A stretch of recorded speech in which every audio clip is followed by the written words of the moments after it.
Jamil Springer is praised as a community superhero for his extensive volunteering. Jamil Springer lives and breathes sports. He credits coaching the St. Hubert Rebels, a local bantam football team, with making him realize how much influence he could have on young people's well-being through football. Helping kids to believe in themselves is at the heart of Jamil Springer's football coaching philosophy. A Montreal high school football coach, Springer founded Flight School Football in 2017. The mentorship and sports program based in Montreal's Lachine borough gives nearly 350 underprivileged kids the opportunity to play flag football, a no-contact variation of American football where players must remove opponents' flags from their carrier belt. The school also provides them with tutoring services and school supplies. At Dalbay-Vio High School in Lachine, he coached students who were mostly new immigrants, many from Haiti and countries in Africa, which made him want to build an environment where kids would not feel judged. Everyone, our keynote speaker, Mr. Jamil Springer.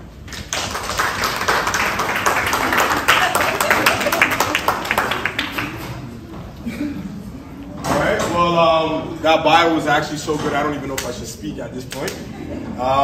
So my name is Jamil Springer, and my journey started off in Barbados, so that's where I was born. And I moved here at the tender age of 4 to 5 years old, and we moved to Montreal. And at that time, I was with my mother and my father. We lived with my grandmother. We didn't have a lot of money, and the reason why we moved here is probably the same reason a lot of immigrants move here, is for a better life and opportunity. So my mother would work 2 jobs, my dad would work 2 jobs, and I spent a lot of time with my grandmother, right? So in a result, at that age, you're looking for friends. So I made a friend. My friend was my neighbor, who in the black community, your neighbor becomes your cousin, so that's my cousin to this day. And so I would do everything he would do. So if he would wear clothes, I would want to wear the same thing. If he had shoes, I would want to wear his shoes. If he would dance, I would want to dance as well. So one day he came home, this is on like Thursday or a Friday night, whatever it was, he had this weird ball. I didn't know what it was. I said, what is that? He tells me, he's like, oh, it's a football. I'm like, well, what's a football? Because in Barbados, back home, you've got cricket, you've got soccer, you've got tennis, here and there, and that's about it, right? So he said, oh, football is an American game, it's an American sport, you should try it. So I said, okay, whatever the case may be. A couple of weeks go by, he's having all this, the fun of his life, and I said, okay, you know what, I'm gonna come out to practice with you. Came to practice, and his dad says, hey, you look like you like this, you should try the sport. So I tried it, and the first year, first few outings, I loved it, and then one day I was playing in a game, I got hit. So bad that I came home, I said, Mom, I think you lost your mind. I don't know why you signed me up for this. And I was scared, I was petrified. And she gave me a lesson that is a lesson that I pass off to the youths in my program now is she said, if you start something, you have to finish it, right? And the power in those words is, if you quit on the littlest of things in life, you create habits. So all the future change makers, the 2 that are here, this is a message that I want you guys to understand that even if you start something and you might not feel totally invested in it, see it through, right? And then at the end of the day, when you see it through, you gauge whether or not that's for you. And what my mother told me at that day and time was that you start it, you finish it, and then once you're finished, if you don't like it, start something new. Fast forward a year, 2 years, 3 years, 4 years, I continued playing football. I had an obsession with the sport. I love the sport. I graduated out of high school, not honor roll, but exceptionally well. I continued my football career at Vanier. I heard there's a Vanier teacher in here somewhere. Good, good. Okay, raise it up. So Vanier Cheetahs is where I continued my school and my football career. And at 17 years old, at that time, a lot of young kids, they usually played, you would come in and you would kind of redshirt, which was freshman, so you would be on the bench. So for me, coming from where I was probably one of the top recruits, and I played on offense, I played on defense. And I created so much of a buzz that in my family, I was kind of viewed as the chosen one, or the guy that is gonna make it out and that's gonna help the family. And that's where stress came on my shoulders. And there's a lot of pressure, right? So there's a lot of pressure when you gotta hold the weight of your family on your shoulders to make it out. So essentially, at 17 years old, after playing offense and defense, my coach, who just retired, Pete Chris Miles, I don't know if you know him, Yeah, so Peter, he brought me into his office. He says, listen, you know, if you continue on this path of football, you're going to get a scholarship. And the offers were Syracuse, Michigan State, and Rice. And I said, okay. I said, you know what? I'm going to continue on this path. But then the summer came. And the thing about the summers in Montreal, when you're 17 years old and you think you know everything, you know, you get into trouble. And that summer I got into I was hanging with the wrong people, wrong environment, and made some poor choices. Which had me, which gave me in a tough situation where I got a criminal record. So I wasn't able to travel to the States for 5 years. And every scholarship and dreams and aspirations that I had at the time to play football were gone. So at that point in time, I was actually living in Lennoxville, and my mother, she called me, she said, oh, you have to come back because you're getting charged for X, Y, and Z. So I was devastated. And at that moment, it was more of a rebel moment in my life where I didn't really care about football because I felt that everything that I worked hard for and all my aspirations and dreams that I felt were owed to me were taken away. But at 17 years old, the thing that most 17-year-olds lack is a sense of accountability and understanding that the reality that I had is what I created. So with that being said, I fell into other activities. Music was one of them. That was another source of what I put my passion towards. And then I tried. After junior, I did junior football at St. Leonard in Montreal. I did really well, and I said, I'm going to give it one more shot, which was, I went to Bishop University, which is in Sherbrooke. So when I arrived there, I was still living a lifestyle which was fast and lucrative, so to speak. And I sat down with the head coach at the time, and he says, listen, he says, if you come here, we'll get you to CFL. And I said, okay, the CFL. I'm like, well, how much money is that in the CFL? He said, well, you know, if you go hard for 5 years, you're gonna get $40,000. So I said, 5 years, $40,000? It doesn't make sense to me, right? So, and at that point in time, I actually had a child, so I said, you know what, this isn't for me. So I left and continued my life for 3 to 4 years, living the lifestyle that I was living. And I've always had a pure heart. That's something that I hold dear to this day. One of my friends, he called me, who I played football with at 17 years old, and he says, listen, I want you to come and coach. And I said, coach? I've never coached in my life. I know nothing about coaching. I just know the game. That's all I know. He said, yeah, but you have a story, and I want you to come and connect with our kids, which is in St. Hubert Rebels, which was mentioned. So I drove 40 minutes every single day. I was living in Chateauguay, and I started coaching these kids. And for the first part of my journey as a coach, I realized it's not so much the X's and O's, it's more so they looked at me as a big brother. So that year that I first started, there was a kid, name is irrelevant, but he was 17 years old as well, and we would connect. We would connect very often. And our conversations that we had, I can tell that he identified with me and he could connect with me. And that year that I had coached, he also got charged with something. And we spoke for about an hour and a half on the phone, and he was crying, and he couldn't figure out what his next step was. And that's kind of my realization where I figured out that I am where I'm supposed to be in this moment in time.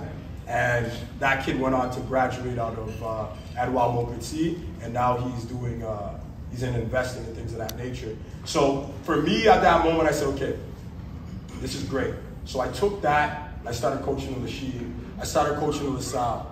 And the more I started coaching, I realized it was a little bit more heartbreaking because there's more kids that were like me. There's a lot of kids with the same story as me. There's a lot of kids that lacked guidance, lacked positive environments for them to thrive in.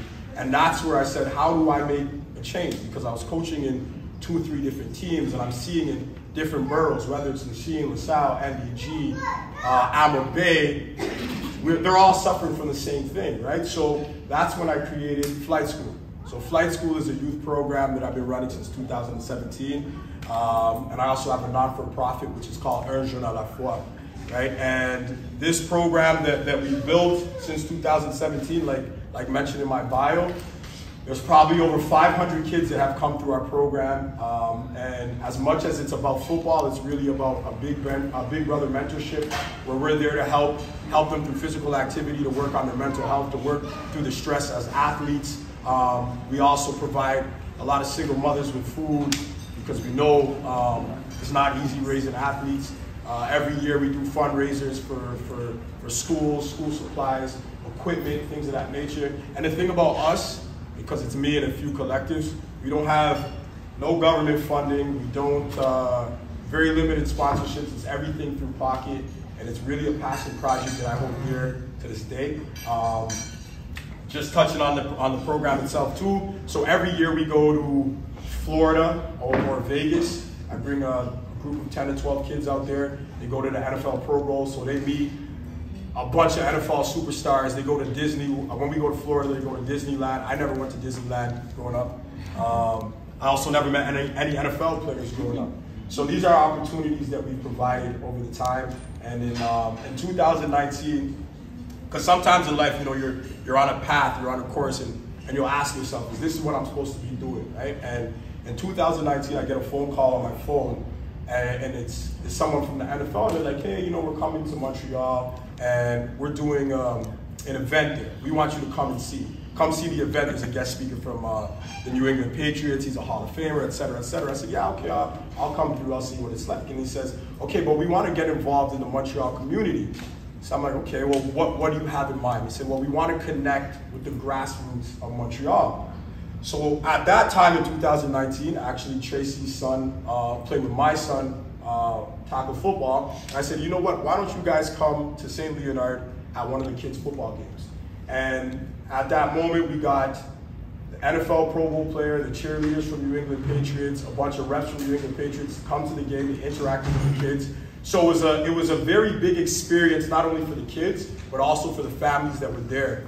And for me, I didn't make it to the NFL, but from that position where I was, you can't get closer to that. And that's my recollection or understanding that this is my why, because the power that I have, I can get on the phone with NFL at any given moment in time, and I can set up an opportunity for a kid that has dreams and aspirations to be bigger than whatever limitation that society puts on them. The program itself is now partnered with NFL over the years, and we're trying to go onwards and upwards. And I'm really excited about the future that it has for us.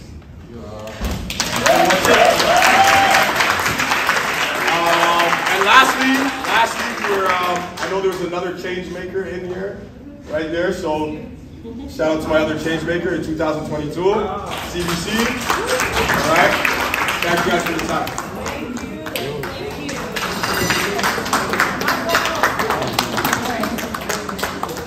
Thank you. Another round of applause. And him telling his story. It's Brandon. I just have a little something for Jamil. Oh, okay. Jamil, if you want to come back up. Jamil has a little something.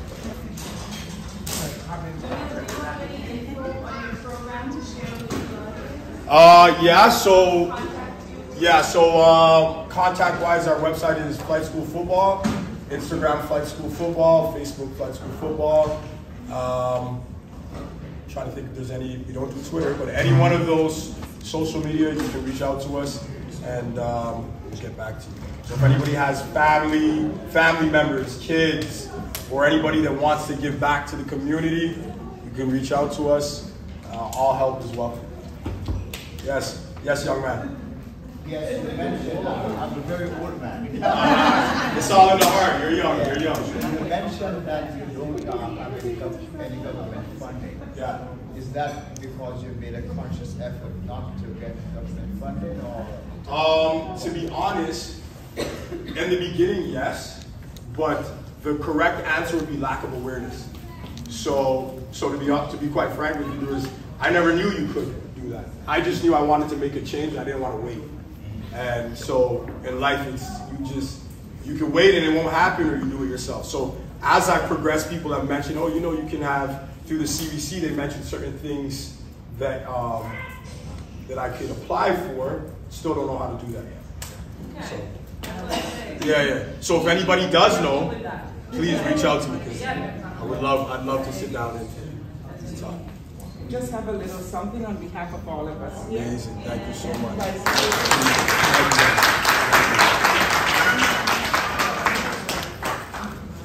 All right. Our next guest is Brandon Lewis. Wait.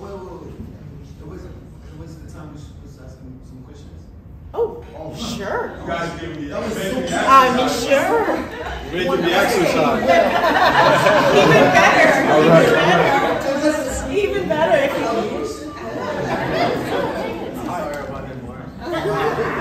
No, it's true. I heard you say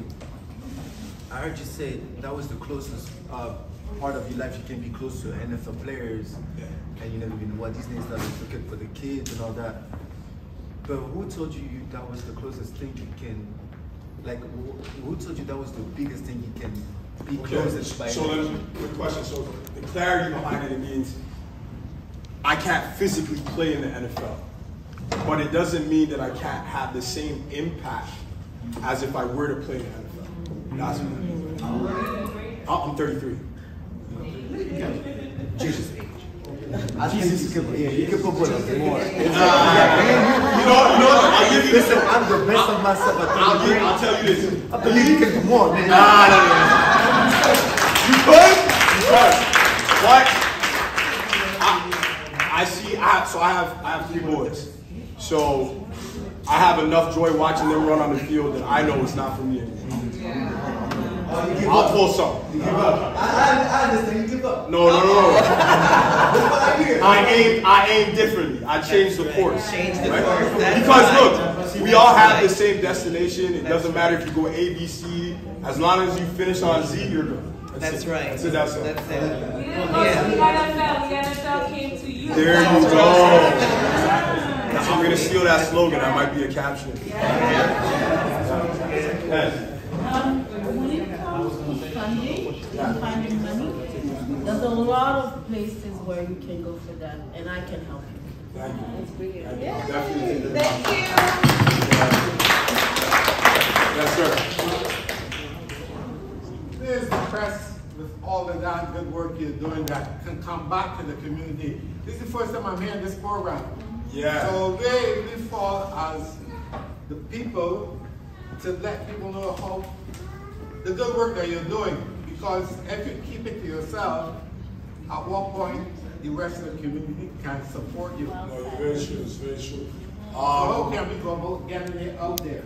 So I'll have to figure out a way. Obviously, you can go through social media, but I gotta get everyone's contact, and I'll reach out to you guys personally and see what can be done. Because naturally, we're all from the same community, and although I am helping 300 to 500 kids, I know there's thousands of kids that could benefit from what we're doing, and we're, you know, that's true. That was a statement from the Barbados House of Montreal. Okay. Okay. Nations must stick together. Yeah. For sure. Good? Yeah. All right. Bless you.